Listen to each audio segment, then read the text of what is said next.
You're watching DD India News Hour, India's voice to the world. I am Ramesh Ramachandran. Coming up in the next hour.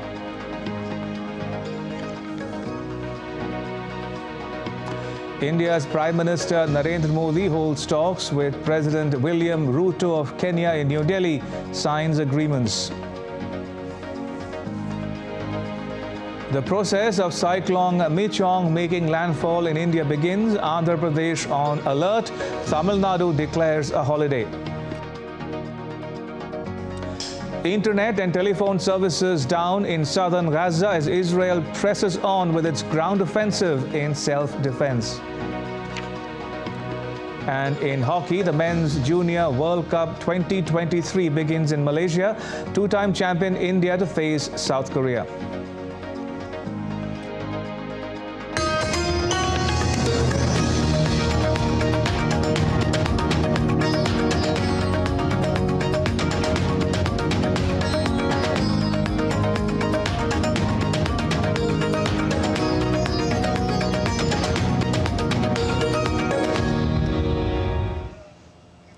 India and Kenya signed MOUs in the presence of India's Prime Minister Narendra Modi and President of Kenya William Ruto.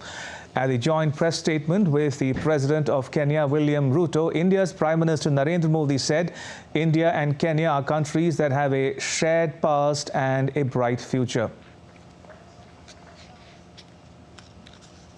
ITEC तथा ICCR scholarship के माध्यम से भारत के Kenya के लोगों की skill development और capacity building में महत्वपूर्ण योगदान दिया है। दो कृषि प्रधान अर्थव्यवस्थाओं के रूप में हमने अपने अनुभव साझा करने पर सहमति जताई। केनिया के कृषि क्षेत्र का आधुनिकीकरण करने के लिए हमने $250 मिलियन की लाइन ऑफ क्रेडिट प्रदान करने का भी निर्णय लिया है। आधुनिक समय की जरूरतों के अनुसार हम टेक्नोलॉजी और इनोवेशन में अपना सहयोग बढ़ा रहे हैं। डिजिटल पब्लिक इंफ्रास्ट्रक्चर में भारत की उपलब्धियों को केनिया के साथ साझा करने के लिए हम पूरी तरह से तैयार हैं। इस महत्वपूर्ण विषय पर आज किए जा रहे समझौते से हमारे प्रयासों को बल मिलेगा। Prime Minister Narendra Modi said that the close cooperation between India and Kenya will boost the efforts in the wider Indo-Pacific region. Hind महासागर से जुड़े हुए देशों के रूप में मैरीटाइम सिक्योरिटी, पायरेसी और ड्रग ट्रैफिकिंग हमारी साझा प्राथमिकता के विषय हैं। इस महत्वपूर्ण क्षेत्र में आपसी सहयोग को मजबूत करने के लिए हम मैरीटाइम कोऑपरेशन पर जॉइंट विजन स्टेटमेंट जारी कर रहे हैं। केनिया और भारत का करीबी सहयोग इंडो पैसिफिक उसमें हमारे सभी प्रयासों को बल देगा। भारत और केनिया एकमत है कि आतंकवाद मानवता के लिए सबसे गंभीर चुनौती है। इस संबंध में हमने काउंटर टेररिज्म के क्षेत्र में आपसी सहयोग को बढ़ाने का निर्णय लिया है। At the joint press statement with India's Prime Minister Narendra Modi, the President of Kenya William Ruto said the two countries have a long history of collaboration. I have congratulated Prime Minister Modi for successfully hosting the G20 and for successfully championing the cause of the African people, the 1.4 billion people in our continent, that today, because of Prime Minister Modi's engagement and championship, the Africa Union is now a member of the G20. I have also congratulated Prime Minister Modi for his leadership in the Global South and for summoning us in the Global South to the Voice of the Global South Summit that I was privileged to attend virtually. Reinvigorating the India-Kenya ties, India's Prime Minister Narendra Modi welcomed Kenyan President William Ruto as the latter arrived for bilateral talks at Hyderabad House in New Delhi. Both leaders held wide-ranging discussions on deepening the partnership.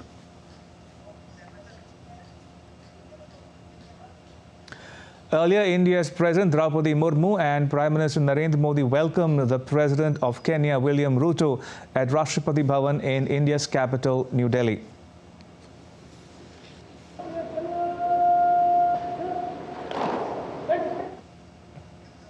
The Kenyan president was accorded a ceremonial welcome. He inspected a guard of honor.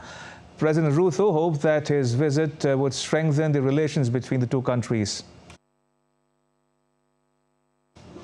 The expectation is that we need to consolidate the relationship between Kenya and India. We are looking at how we can create partnership in the space of rural development, especially agriculture. We're looking at a space of how we can share in manufacture of vaccines, both for animal and human. We're looking at what we can do about genomics.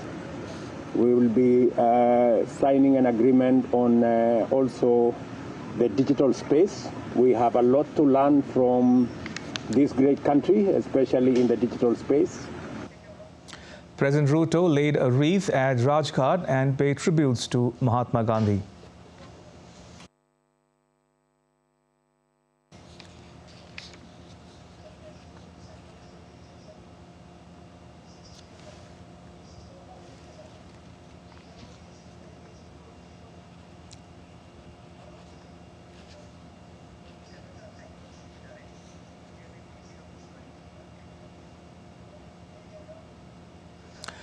Moving on, the southern Indian coastal state of Andhra Pradesh remains on high alert as Cyclone Michaung's landfall process begins.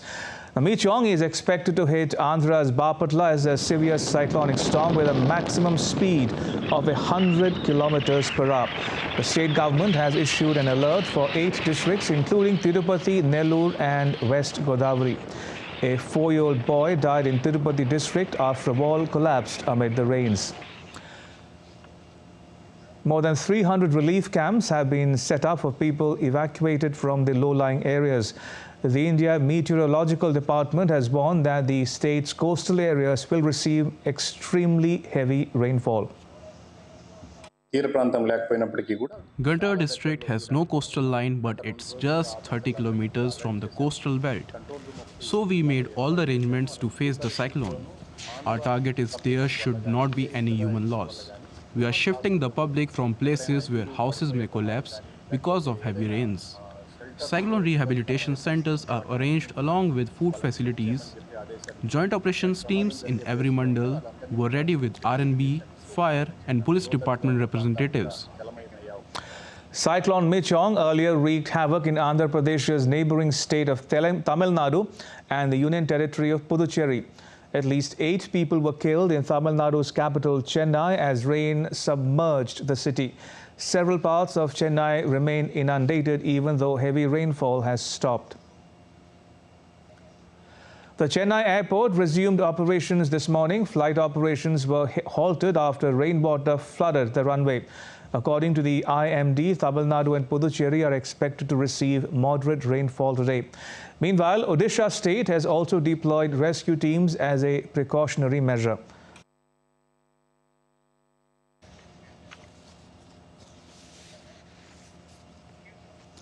And joining me is my colleague Jai Singh, who is in Chennai. Jai Singh, what's the situation, the latest on the situation, Cyclone Michaung in Tamil Nadu as we speak?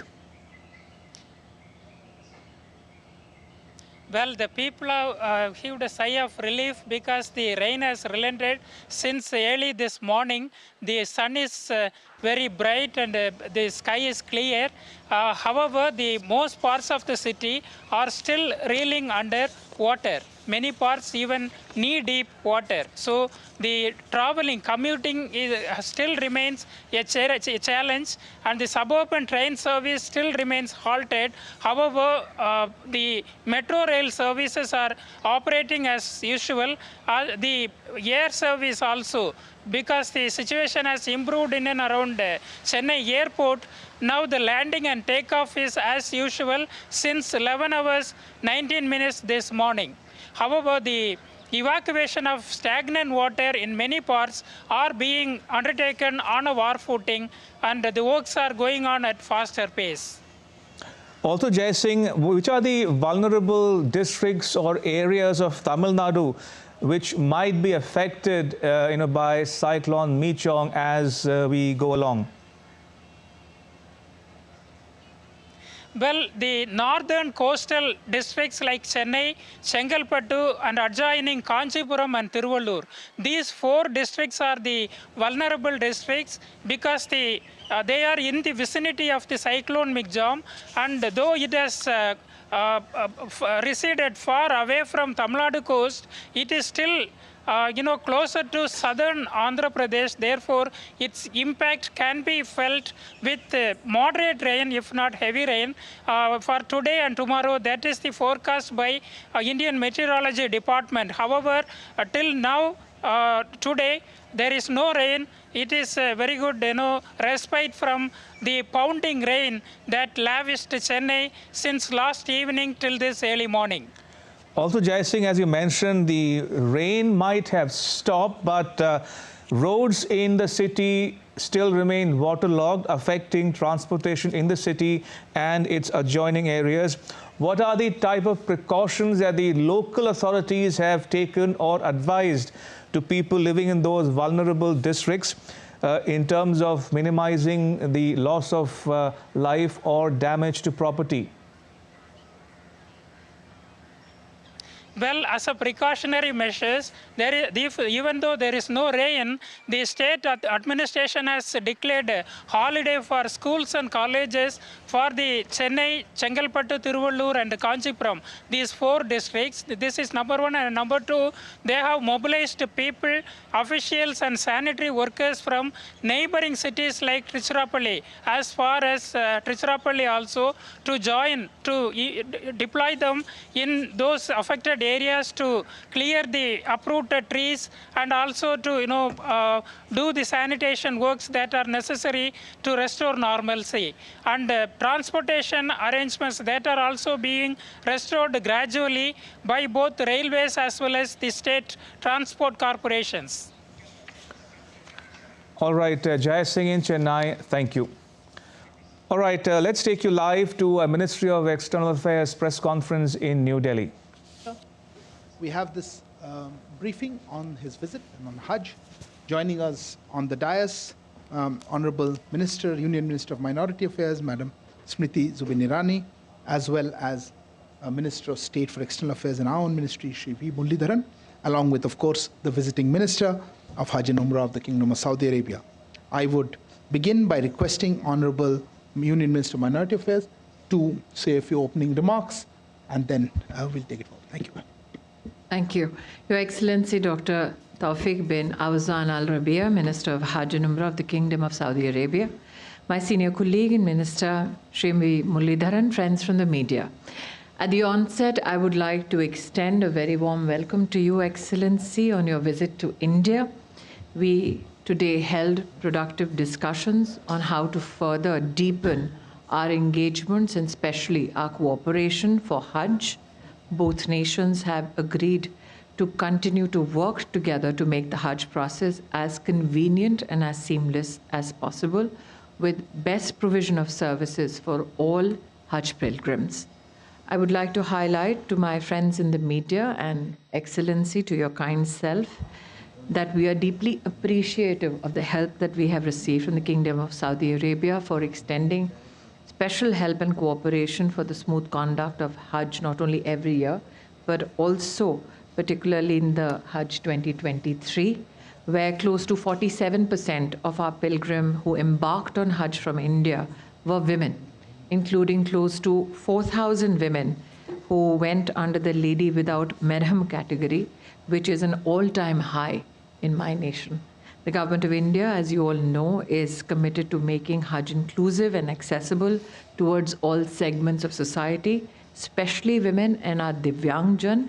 Excellency, that's what our Honorable Prime Minister calls the specially abled in our country.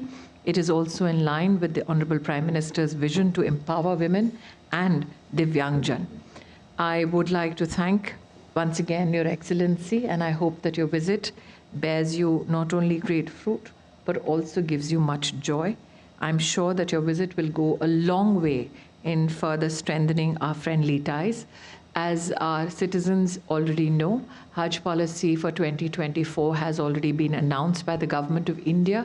Applications for pilgrims have already been invited. I wish you, yet again, Excellency, a very productive stay in India. Thank you, Madam Irani, Union Minister of Minority Affairs and Women and Child Development. May I now give the floor to Shri V. Muralidharan Sir, Minister of State for External Affairs. I am delighted to join this press conference with His Excellency Dr. Tawfiq bin Fawzan Al Rabi'a, Minister of Hajj and Umrah of Saudi Arabia, and Srimati Smriti Irani ji, Minister of Minority Affairs and Women and Child Development. I extend a warm welcome to His Excellency Dr. Tawfiq bin Fawzan Al Rabi'a and his delegation to India. The visit of His Excellency will bolster the overall bilateral partnership between the two countries. Importantly, the visit will be useful in charting the course for Hajj 2024 in an efficient and smoother way. Hajj pilgrimage is an important aspect of bilateral relationship between India and Saudi Arabia. The continuous success of Hajj pilgrimage undertaken by our citizens is a testament to the strong commitment made by both countries. I take this opportunity to place our sincere appreciation to the leadership and the authorities concerned in Kingdom of Saudi Arabia for the successful Hajj arrangements earlier this year for Indian pilgrims. India and Saudi Arabia enjoy close and friendly relationship. People-to-people ties form an important component in this important bilateral space. The relations have reached new heights under the visionary leadership of our Honorable Prime Minister Shri Narendra Modi and His Royal Highness Prince Mohammed bin Salman bin Abdulaziz Al Saud, Crown Prince and Prime Minister of the Kingdom of Saudi Arabia. There is a mutual recognition that our partnership will not only be beneficial to our countries and communities, strengthened by our vibrant 2.4 million diaspora, but will be valuable to the region and the world. The dedication of Honorable Minister Smriti Irani ji to ensuring the success of the Hajj pilgrimage for our citizens is commendable. And we are aware, Smriti ji, that under your leadership, Ministry of Minority Affairs has been working very hard for the success of the forthcoming Hajj pilgrimage.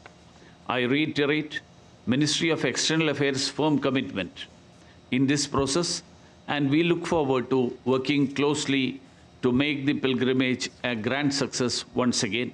I wish His Excellency Dr. Tawfiq bin Fawzan Al Rabi'a and his delegation a pleasant stay in India. Thank you. Thank you very much, sir. May I now offer the floor to His Excellency Dr. Tawfiq bin Fawzan Al Rabi'a, Minister of Hajj and Umrah of the Kingdom of Saudi Arabia. The floor is yours, sir.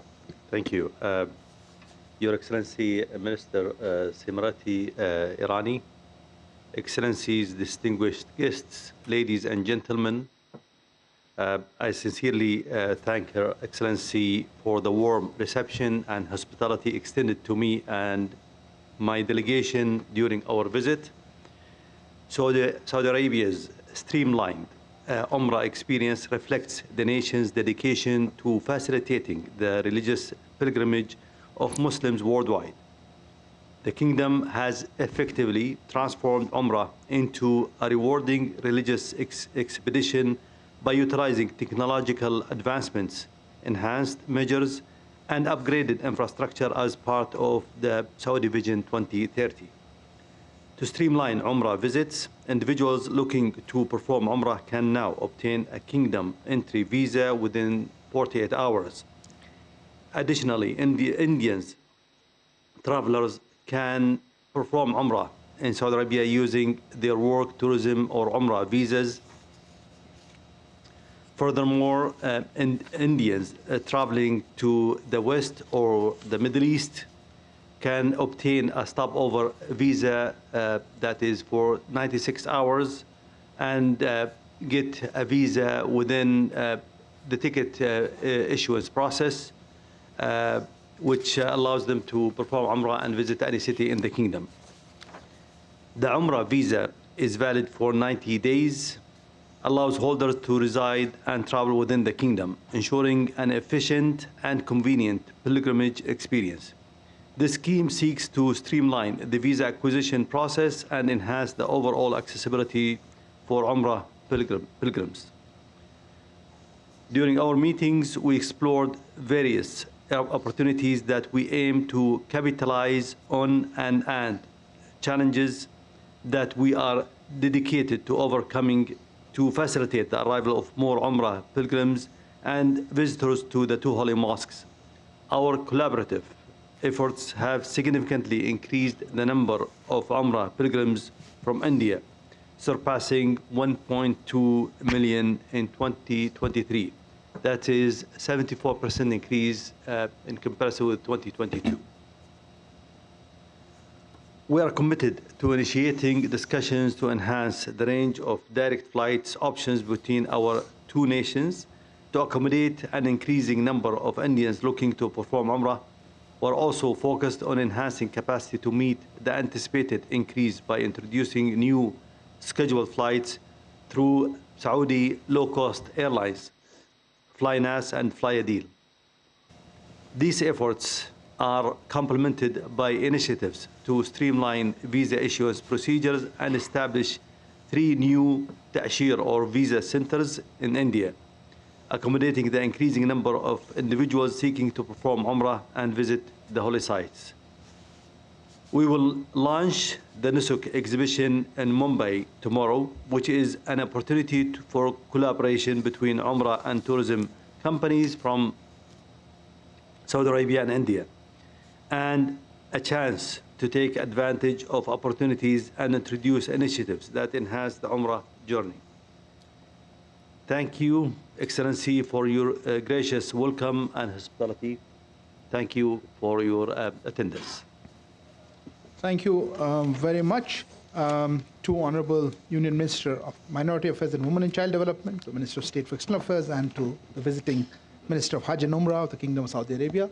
That brings us to the end of these press statements. Please remain seated as the honorable dignitaries make their way out. Thank you. Right, you were listening to the press statements by the ministers from India and Saudi Arabia on India-Saudi Arabia cooperation on the annual Hajj pilgrimage. And just to recap what the ministers said there, 1.2 million Indians performed the Hajj in 2023, which is a 74% increase over the corresponding number in 2022. The Saudi minister there saying that both sides discussed about streamlining visa procedures.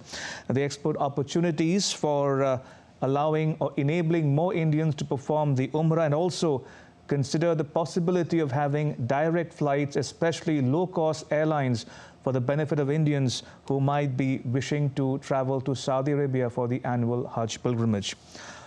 Right, that was the press conference there, and still to come on DD India News Hour. India's Home Minister moves 2 bills in the Lok Sabha.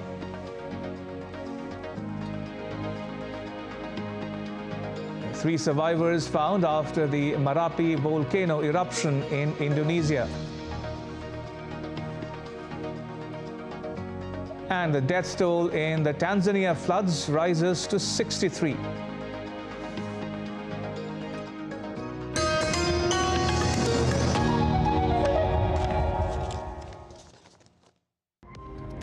Do you know that every year, hundreds of thousands of Indian students go abroad to pursue higher education?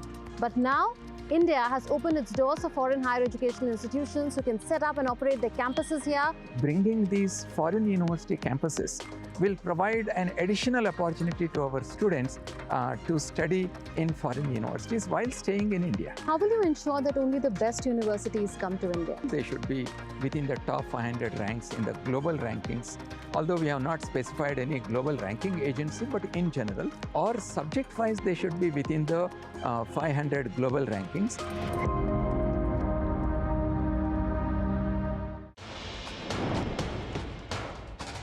Wherever news breaks, whatever it takes. Connecting corners, cutting across continents. Stories that matter from across the globe. Accurate, authentic journalism that serves you right. From politics to glamour, from sports to world affairs, with a fusion of aesthetics and substance. Introducing news in a new avatar.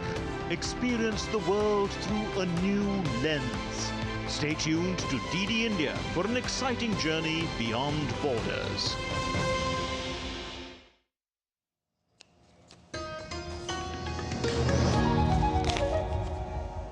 You're watching DD India News Hour. I'm Ramesh Ramachandran.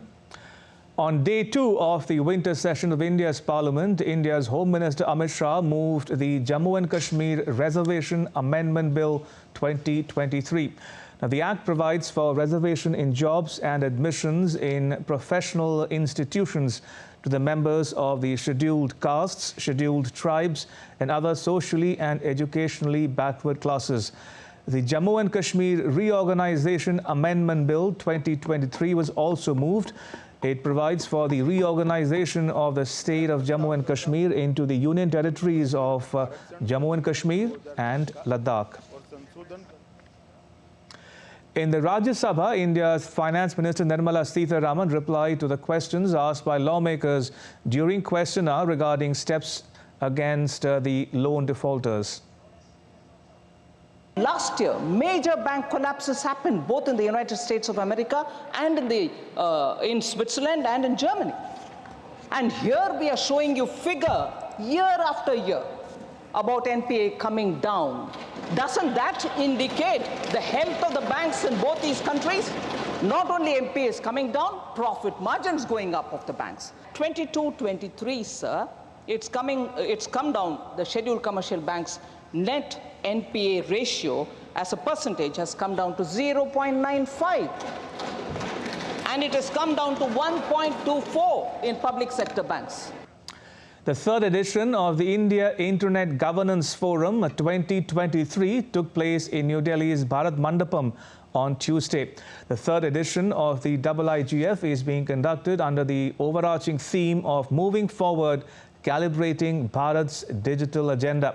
DD India's Deepika had an exclusive interaction with India's Minister of State for Electronics, IT, Skill Development and Entrepreneurship, Mr. Rajiv Chandrasekhar. Take a listen. First of all, many congratulations to you on having the India Internet Governance Forum 2023. When we talk about India's aim to become a developed nation by the year 2047 and also third largest economy by the year 2030, how important internet governance becomes over here? Look, one of the important reasons for India's dramatic and sharp growth in the last 9 years, and really the transformation qualitatively and quantitatively of our economy, has been Prime Minister Narendra Modi ji's focus on the digital economy. Ever since he launched the Digital India in 2015, the digital economy has grown at 2.5 times the normal economy. We were 4.5% of the total GDP in 2014, the digital economy was. Today we are 11%, and by 26 it will be 20%. So digital economy is not just transforming the lives of citizens, transforming governance and democracy. It is also creating more and more opportunities for our young Indians, creating entrepreneurship opportunities, startup opportunities, and also creating deep technological capabilities in a manner where India is being transformed as a nation. We were a consumer of technologies for 30 years. Today we are producing devices, products, platforms, solutions for the rest of the world. So all of this momentum has to be carried into the next 10 years, as the Prime Minister calls it, the India Decade.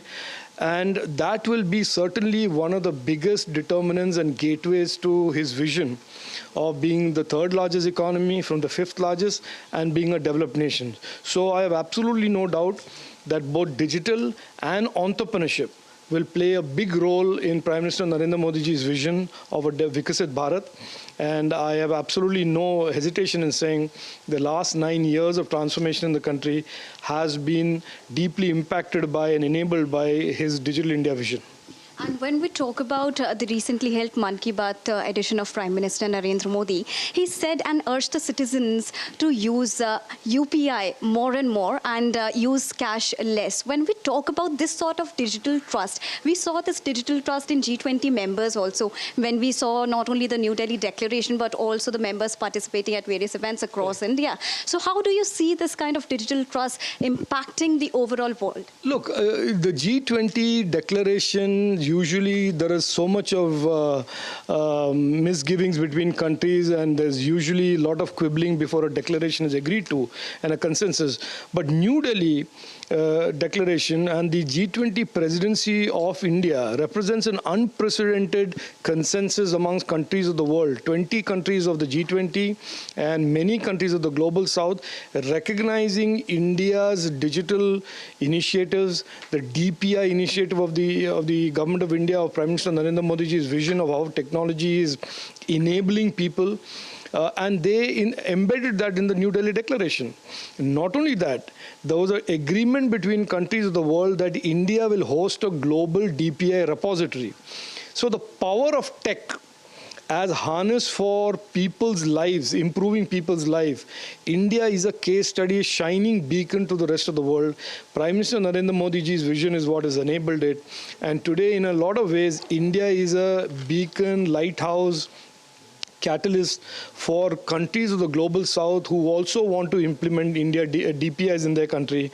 And India, the government of India has already signed 9 MOUs with 9 countries, and there are almost 20 other countries that want to tie up with India and Indian startups and Indian entrepreneurs to digitize their economy as well. So I can safely say that Prime Minister Modi's vision that transformed India in the last 9 years, many countries in the world now have the same vision to be implemented in their country to transform their people's lives and their economies. When we talk about inclusion, because you said that India is one of the countries that has used technology to increase and promote inclusion, how do you see the role of youth over here, who are the active stakeholders of all this digital growth and prowess? No, absolutely. I think the youth, Prime Minister Narendra Modi said from the Red Fort on Independence Day in 2022, he said the future is going to be called the India Decade. And more importantly, the future India Decade will be built by the determination, the innovation, the perseverance, hard work of young Indians. So there is no doubt in anyone's mind today that the future of a Vikasit Bharat, the architects of that, the main stakeholders of that, the contributors of that are going to be young Indians from all over the country. Not just Bengaluru, Hyderabad, Gurugram and New Delhi, but from all the towns and all the cities of the country, all the villages of the country shall come young Indians who will be empowered with technology, who will innovate because of the skills that they have, and will play a big role in how India becomes the third largest economy and a developed country. Indeed. Thank you so much, sir, for talking to us. Namaskar. All right, shifting focus to some global news now. At least 4 children and an adult were injured in an explosion in the northwestern Pakistani city of Peshawar. 2 of the children were in a critical condition. An improvised explosive device went off on a road in Peshawar. There was no immediate claim of responsibility for the attack. Peshawar police chief said that there was no indication the school children were the target of the attack. In the Indo-Pacific, 3 survivors were found in Indonesia after the Merapi volcano erupted in western Sumatra as search operations, which were halted temporarily over safety concerns, resumed. The rescue teams recovered 11 dead bodies out of 75 climbers who were in the area at the time of the eruption. 12 others are missing, and the search was suspended on Monday after another smaller eruption. There were 49 climbers evacuated from the area earlier, and many were being treated for burns. Authorities raised the alert to the second highest level and prohibited residents from going within 3 kilometers of the crater. To Africa now, the death toll from floods in northern Tanzania has risen to 63 as heavy rainfall continues. The country's president, Samia Hassan, shortened her trip to the COP28 summit in Dubai to oversee the response to the disaster. Severe flooding caused by El Nino has forced hundreds of thousands of people from their homes in Kenya, Somalia, Ethiopia and Tanzania. The floods come after the region was hit by its worst drought in 40 years. And now take a look at some more stories making news around the world. A bus lost control and crashed into a tree in Thailand, killing 14 passengers and injuring more than 20 on Tuesday. The accident took place in the country's western province of Prachuap Khiri Khan at midnight. Local media reports said that the bus's front was split in half after the crash, and the rescuers were pulling passengers out from the wreckage. Officials said that investigation on the cause of the accident was being carried out. An American woman died after handlers during a rest stop. Officers on patrol caught the kangaroo. Parts of Cumbria in the north of England were covered in snow and ice following a severe snowfall that led to widespread power outages with approximately 200 vehicles stranded. The Met Office said that they expected rain and hail snow with icy conditions. Mountain rescue teams were called in to help with numerous incidents addressing issues ranging from potential cardiac arrest to spinal injury caused by sledging accidents. Still to come on DD India News Hour. Israel's military advances southward in the Gaza Strip. And the US warns that funds for Ukraine will run out by the end of the year if lawmakers fail to approve new aid.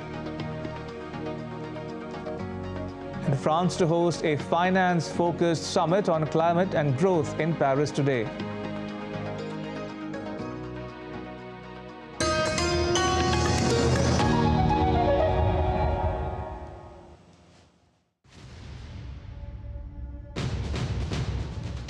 एक लंबे रक्तपात भरे युग का अंत धारा 370 के समाप्त होने से पहले। For decades and decades, downtown area of Srinagar has always been symbolic of unrest, turbulence, turmoil, disturbances, and everything that has to do with the disruption. पहले तो महीने में 20 दिन होता था हड़ताल, अब नहीं होती।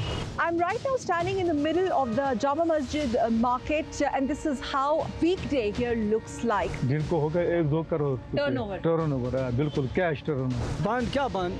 ये दुकान हालात तो बिल्कुल ठीक है, बिल्कुल ठीक है, कुछ नहीं होता है। कश्मीर तो बेनजीर है, हीरा है, दंगा फसाद तो नहीं है। The making of the Naya Kashmir or New Kashmir.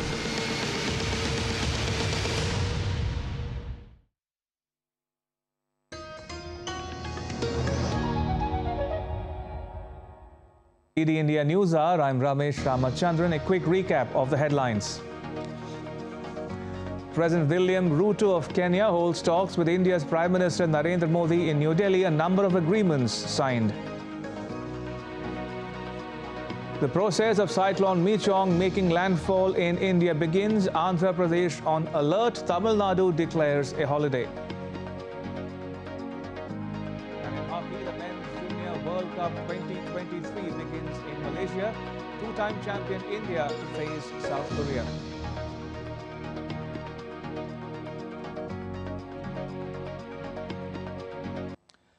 It's now been 4 days since the one-week temporary ceasefire between Israel and the Hamas lapsed, and the Israeli military is now advancing southward in the Gaza Strip.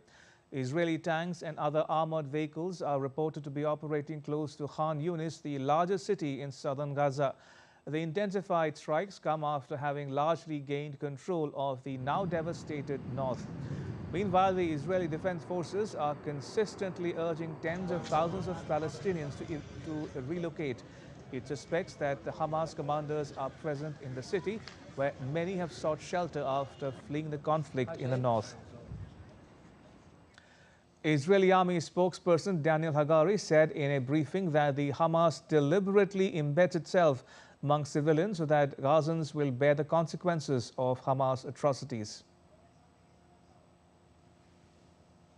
New phase in our war against Hamas.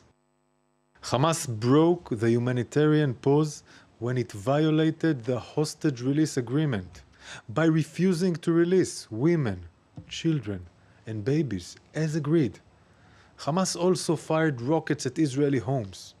It should be clear to everyone by now, Hamas chooses war. It has been 8 weeks since October 7th and Hamas is still holding 137 of our people hostage. Babies, the elderly, women and men. Hamas does not value human life. U.S. National Security Advisor Jake Sullivan says that the United States will continue to press for the release of more hostages held by Hamas in Gaza. We're still talking about trying to find a way forward on hostages. We're talking about sustaining and expanding the humanitarian assistance, making it into Gaza. Right now, Hamas is refusing to release civilian women who should have been part of the agreement. And it is that refusal by Hamas that has caused the end of the hostage agreement and therefore the end of the pause in hostilities. Meanwhile, United Nations Secretary General Antonio Guterres appealed to Israel on Monday to avoid further action that would worsen the already catastrophic situation in Gaza. UN spokesperson said, and I quote, "The Secretary General reiterates the need for unimpeded and sustained humanitarian aid flow to meet the needs of the people throughout the Strip. For people ordered to evacuate, there is nowhere safe to go and very little to survive on," unquote.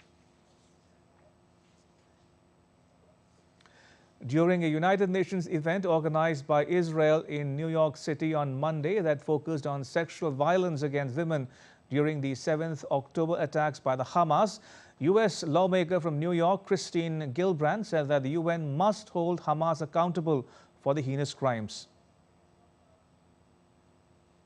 The world community must do more. It must demand accountability for these intolerable crimes.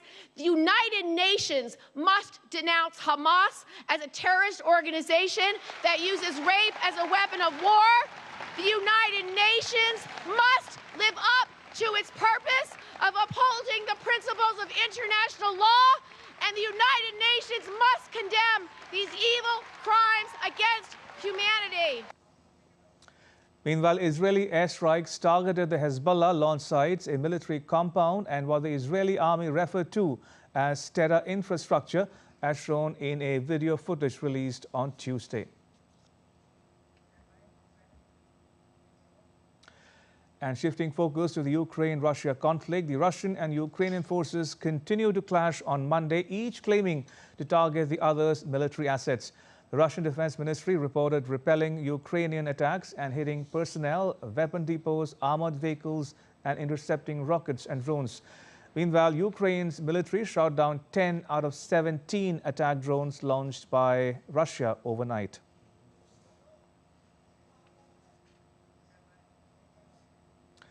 The U.S. is warning that funds for Ukraine will run out by the end of the year.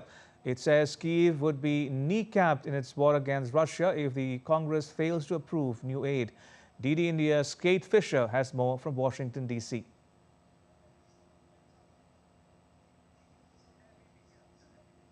All right, we'll get to that in just a bit, but let me take you live now to a Minister of External Affairs press conference in New Delhi. Take a listen.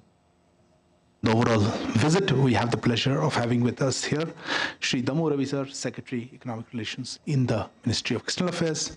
Also joining us on the dais, Additional Secretary East and Southern Africa in the Ministry of External Affairs, Shri Puneet Kundal, as well as Shrimati Namgya Khampa, our High Commissioner in Nairobi. Sir, may I invite you to give us some opening remarks and we'll take a few questions. Thank you, Arindam, and good afternoon to all of you. President of the Republic of Kenya is visiting India on a state visit from 4th to 6th December. This is his first visit to India since he assumed office last year. And earlier on, the President of Kenya, the previous one, visited India, Uhuru Kenyatta, in 2017, January. Our Prime Minister, Honorable Prime Minister Modi visited Kenya in July 2016. Honorable Speaker of Lok Sabha also visited Kenya earlier January this year. And our Foreign Minister, External Affairs Minister, visited Kenya in June 2021 for the Joint Commission meeting. I'd like to first emphasize on the importance of the visit, setting the context. This visit is taking place post the successful India's G20 presidency, wherein India brought in the African Union membership, the permanent membership of the G20, which has been appreciated by the President, William Ruto, and thanked Prime Minister for his personal efforts in bringing convergence and working with others to bring African Union into the fold of G20. The visit is also happening after the Voice of the Global Summit, in which the Global South, in which President Ruto participated in last November. Let me also emphasize the relationship between India and Kenya are on sound footing. They are age-old. They are both littoral states in an ocean which connects them. People-to-people contacts and trade have been extremely robust for many centuries. And the relationship are also strengthened through the institutional framework that the two countries have established, for the Foreign Office consultations, the Joint Commission meeting, the Joint Trade Committee meetings. These institutional arrangements, the regular meetings take place between the two countries. We also have a very robust development partnership with Kenya. Kenya is one of our very strong partners in Africa in the development partnership. The lines of credit have been well utilized, over about 100 million for 3 projects in recent times. The ITEC slots also have been very well utilized.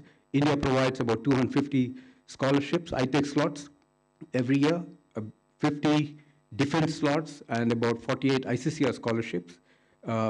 And several Kenyan students study in India, about 2,000 of them. Education is a very important area of cooperation between the two countries. In the field of trade and investment, again, it's been quite encouraging. The bilateral trade is about $3.3 billion. A significant part of it is India's exports there. Kenya imports about 116 million. And the investments from India's side is about 3.2 billion. About 200 Indian companies are actively present in Kenya. During the delegation level talks with Honorable Prime Minister and President Ruto, several interesting ideas of cooperation have come up, one of which is the digital public infrastructure. In this area, the Kenyan side expressed interest to learn from India in several areas, particularly in the fintech space, the UPI, the Aadhaar, and in health space, they have expressed interest to also have greater cooperation, particularly to have Indian specialist doctors visiting those countries.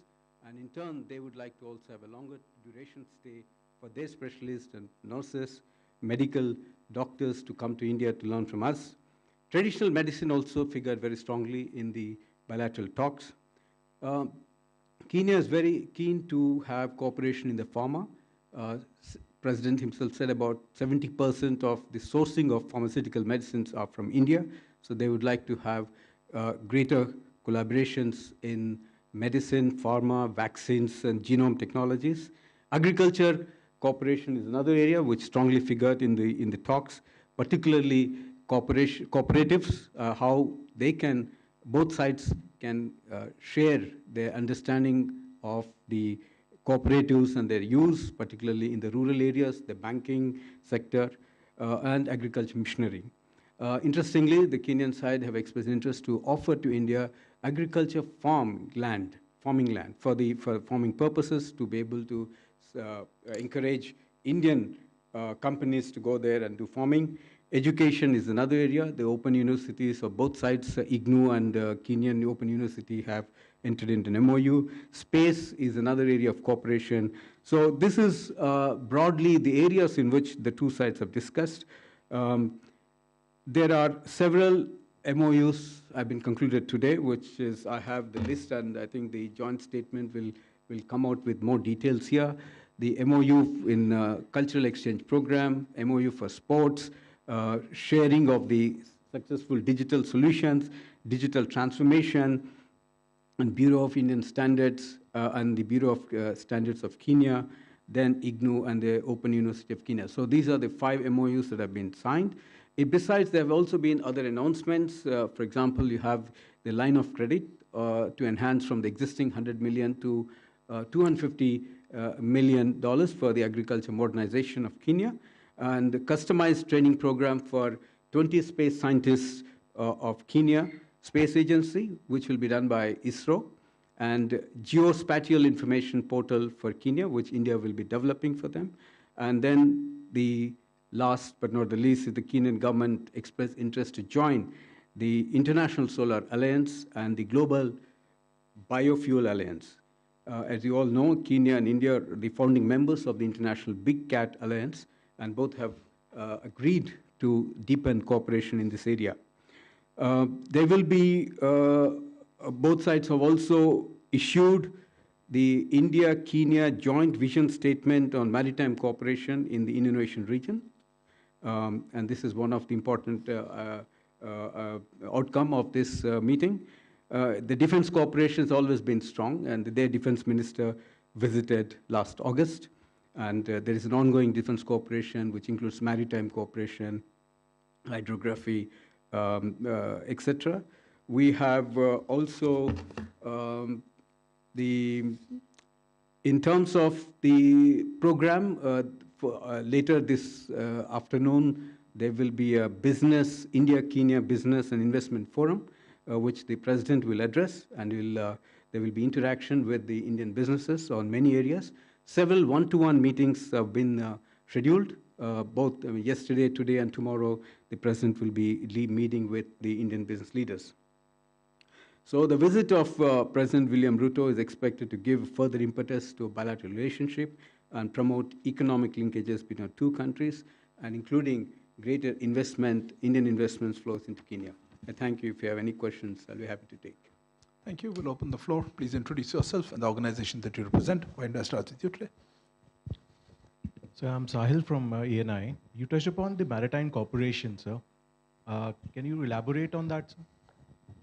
How India and Kenya can work together? Huma? So I'm Huma Siddiqui from the Financial Express. You talked about the defense cooperation, space, and agriculture. I just want to understand, in agriculture, they're talking about contract farming.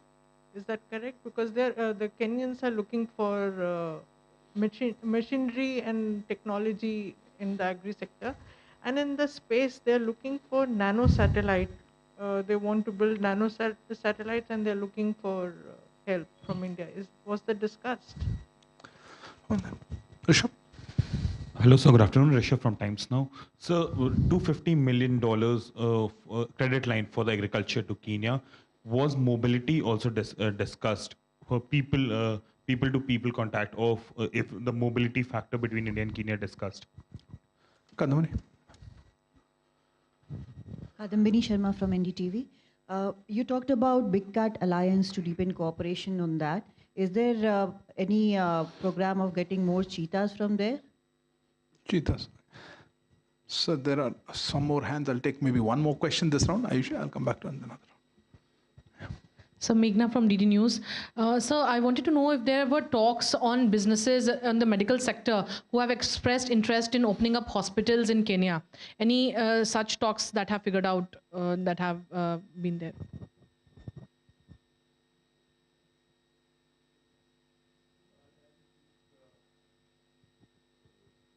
High Commissioner is also here, if can supplement, if I just in case to elaborate on that. See, on the maritime cooperation, it's already an ongoing activity between our two countries. I think both countries, the littoral states of Indonesia, so there is concern about the piracy and movement of ships and the safety. of the navigation line. So there is that common interest there to cooperate, and this ongoing. The hydrographic surveys have also been part of the cooperation, and this has been going on for some time. So the capacity building for the defense personnel, I think that's one item we have been doing it, and that's again came up in the discussion today to further deepen in that area. They have been regularly participating in the Defense Expo. So I think in a broader sense, this is going to deepen in the days to come.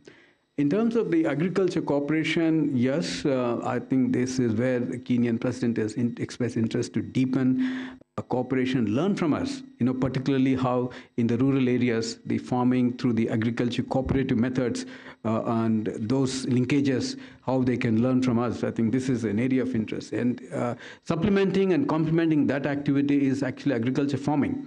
So they are willing to provide large tracts of land for Indian entrepreneurs to do agriculture farming in many areas, crops that Africa needs, not just for Kenya, including millets. So that's an area where it's a very nascent area. We'll have to see how our entrepreneurs can be encouraged to go to Africa to do this. So, and part of this, 250 million is actually for agriculture missionary. It is again, as a policy about the development partnership, is the recipient country which will decide how they want to utilize it. We will give them sufficient space and freedom to utilize it. But what came out very clearly is that they would like to use it for agriculture missionary tools and many things that may come out in that. So in the medical hospitals in particular and specifically has not come, but as you know that medical tourism, more than 90%, according to the president, 90%, 70% of the 90% of the medical 70% outbound medical travel. Outbound medical travel to India. So India is a very large pool. It attracts patients from Kenya. And now they want to deepen this relationship. They want to also develop capacities in the medical area in Kenya with the help of Indian specialists. So they want to give longer duration of stay for Indian specialists to go there and work, train their manpower as well. At the same time, they also like to have exchanges, bring their specialists to India and train them on a longer duration stay. I'm sure this kind of deeper activities, cooperation will lead to setting up of medical hospitals or institutions in future. But specifically, medical hospital setting has not figured in today's talks. But I guess it will be one of the areas spin-off from these talks. So the cheetahs today is, I think my colleague tells me, Additional Secretary, that Ministry of Environment and Forest has expressed interest. But this interest came only today, so we'll have to take it up to them and request them, pass on this request to them to see if there is a possibility for cooperation in that area. Don't know anything you want to add, High Commissioner? Just on the question, if I can just supplement. Yeah, space cooperation, I left that here.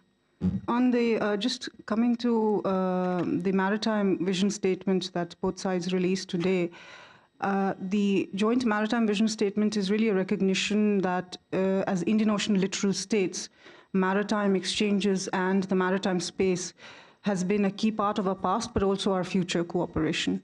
And so we're looking at pillars under economic and connectivity exchanges. We're looking at maritime security, and Secretary referred to counterterrorism, piracy, threats and challenges from the maritime domain that we can work on together with Kenya. We're looking at capacity building, and we're also looking at this entire bucket of issues around blue economy. And there's a lot of convergence in how we can progress on fleshing out these ideas, and the joint maritime vision statement, in a sense, provides us a blueprint to take it forward. There were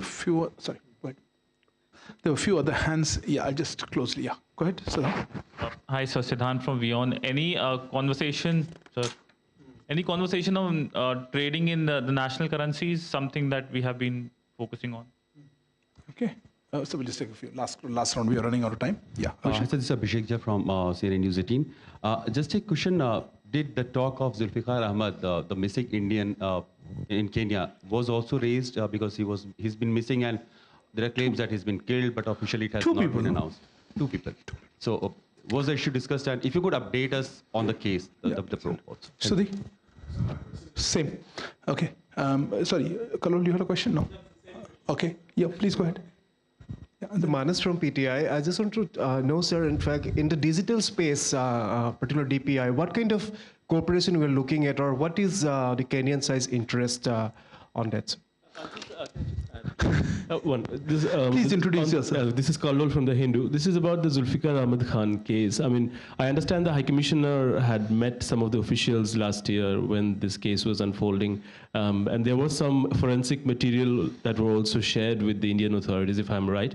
So if you could just give us a sense of what you really saw, and what about this outlawed intelligence agency that was also reportedly involved in it? Please address the question to the general. It's not just her. Sure. And what do you mean? What do you saw? She went and met people. I understand some details of the forensic materials were shared. Fair enough. So question to you behind.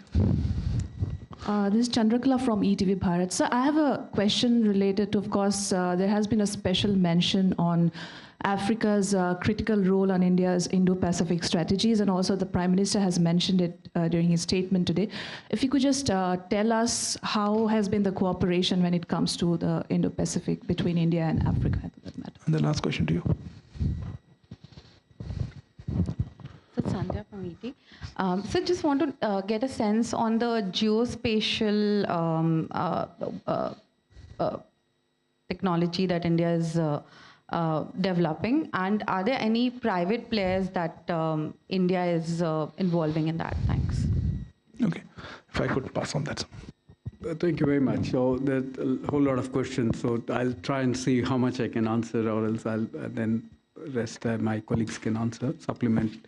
So one is the first question you asked about the national currency. Yes, this is again a big interest for Kenya. They have very clearly expressed interest to learn from us, want this collaboration between the two countries. So there is a linking that aspect, and Prime Minister mentioned, is about the UPI, the fintech solutions, and how India has successfully introduced it. And we have introduced it in many countries. So that one came up very strongly, and they want to have a meeting with our authorities, and we will be facilitating that in today, tomorrow, perhaps, with the concerned line ministries and departments, both also in the direct, indirect tax area where they want to learn from us, the UPI, fintech solutions, and the direct cash benefits. So how that has helped in bringing in efficiencies in governance and eliminating corruption and leakages. This discussion was very strong, and there is a keen interest on both sides to take this forward. The issue about missing Indians did come up. As you know, that this has been there for quite some time. The authorities on both sides have been in contact with each other, and the information was being shared between the two sides. But at this point of time, we should not speculate because the investigation is ongoing. It's a sub judice matter in the courts of Kenya. So perhaps if High Commissioner has more information specifically, I'll ask her to supplement it. But did this come up? And we will have to wait and see how things will reveal from in the days to come. So next is about the Indo-Pacific strategy. As you know, this is an area where Indo-Pacific region includes even Africa, because it's also the many states, countries in Africa, the littoral states of Indonesia, so Indonesian region. So there is interest about the navigation, the freedom of navigation, the piracy issues, the terrorism issues. So in the broader context, Africa figures very strongly in the strategy, and we are looking at enhancing this cooperation in the days to come. I'd like to request if Additional Secretary has something to add on the other aspects which I might have missed out, and High Commissioner. Yeah. So, on the two missing Indians, I think Secretary has already captured it succinctly, so I have nothing further to add other than to say that the High Commission continues to monitor these developments and continues to be engaged with the authorities in Kenya on this matter. On the digital space, our friend somewhere here asked us this question. The way I want to frame this is that in Kenya's domestic agenda, digital transformation has been taken up by the current government that has been in power for 1 year. And they see India as a very relevant reference point and as a partner in their digital transformation journey. So today we concluded a MOU on DPI, Digital Public Infrastructure, and there has been a lot of exchanges already under this particular sector prior to the visit as well, and there will continue to be after this visit in follow-up. And we're looking at things like how digital technologies and digital public infrastructure can help transform healthcare, can help transform delivery of government services, the kind of things and transformation we've seen in India riding on the digital wave. And I think Kenya really wants to absorb that as best as they can, and that figured in the conversations today, and that certainly is part of the interest that they have conveyed in clear terms to us today. On the space cooperation issue, Madam, we are at the moment at a phase where there's a conversation going on between the Kenya Space Agency and our space authorities. And specifically under the rubric of this visit, what has been agreed to is capacity building. So there are going to be training opportunities offered to Kenyan space scientists, as well as developing a geospatial portal for them. The details of that conversation are something that are developing between the two space agencies, and they will be available in the coming days. Thank you. We will close with that. And my thanks to Secretary Damu Ravi, Additional Secretary Puneet Kondal, and to High Commissioner Namga Kampa. Thank you all for joining. Good afternoon. All right, we're listening to the live press conference organized by the Ministry of External Affairs in New Delhi. Just to recap for the benefit of viewers tuning in, the press conference was essentially on the outcomes of the Kenyan President William Ruto's talks in New Delhi, including with India's Prime Minister Narendra Modi, which concluded in New Delhi a few hours ago. Basically, the Indian Foreign Ministry officials there saying that India and Kenya, for one, have signed a joint vision statement on cooperation, on maritime cooperation in the Indian Ocean region, number one. Number two, Kenya has offered land for agricultural purposes for Indian companies that may be interested in venturing into that particular area in Kenya. So agriculture was one of the key areas of discussion. The third big takeaway from that press conference was the interest of the Kenyan president in importing more pharmaceutical products from India. Remember, 90% of outbound medical travel from Kenya is to India. So that is an important consideration as well. And last but not the least, Kenya interested in trading in national currencies with India, including in the area of under the rubric of digital public infrastructure, fintech cooperation. So that is another area of cooperation, besides, of course, education, space, environment, and the DPI, in other words, digital public infrastructure, including fintech and national unique identity number called Aadhaar in India. All right, that was a wrap on this edition of DD India News Hour. Let us know your thoughts on the news of the day. You can connect with us on Facebook, X, and Instagram. You can also check out our website, ddindia.co.in. We'll be back with more news as it breaks here on DD India. I'm Ramesh Ramachandran. From all of us here in New Delhi, thanks for watching DD India News Hour.